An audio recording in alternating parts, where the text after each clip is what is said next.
Правительство внесло в Госдуму проект поправок к законопроекту о совершенствовании налоговой системы, сообщили в Минфине.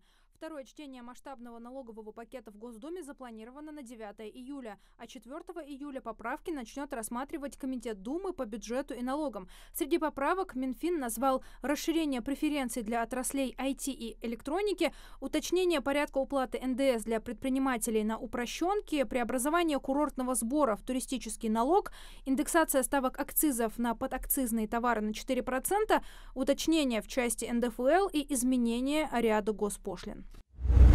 Правительство продолжает создавать нормативную базу для развития системы комплексной реабилитации и абилитации инвалидов. Подписано постановление, устанавливающее единые подходы к организации реабилитационного процесса во всех регионах страны. Требования начнут действовать с 1 марта 2025 года и будут распространяться на все виды организаций, предоставляющих услуги по направлениям комплексной реабилитации и абилитации. Получателями услуг являются инвалиды, дети до 3 лет, которые имеют ограничения жизнедеятельности, либо риск их развития, а также их семьи.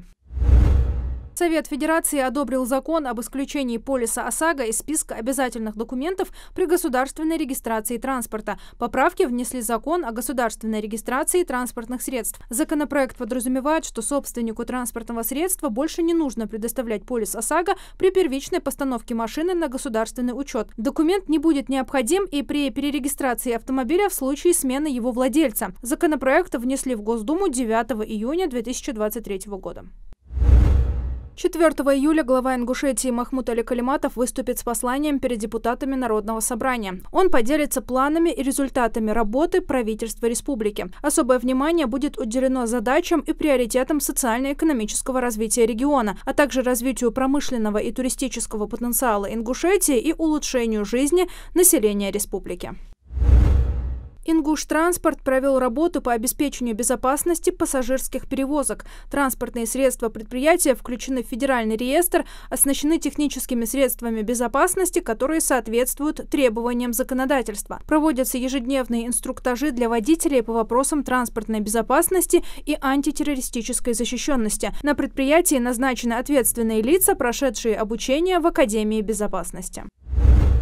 В Ингушетии усилят контроль за санитарно-эпидемиологической обстановкой из-за вспышки ботулизма в ряде регионов страны. Об этом сообщил глава региона Махмут Али Калиматов в своем телеграм-канале. Глава отметил, что необходимо быть особенно внимательными к объектам общественного питания и точкам торговли продуктами. Важно, чтобы все объекты, работающие в сфере питания, соответствовали госстандартам и имели необходимые документы. Это главное условие для обеспечения безопасности и здоровья граждан республики, подчеркнул он.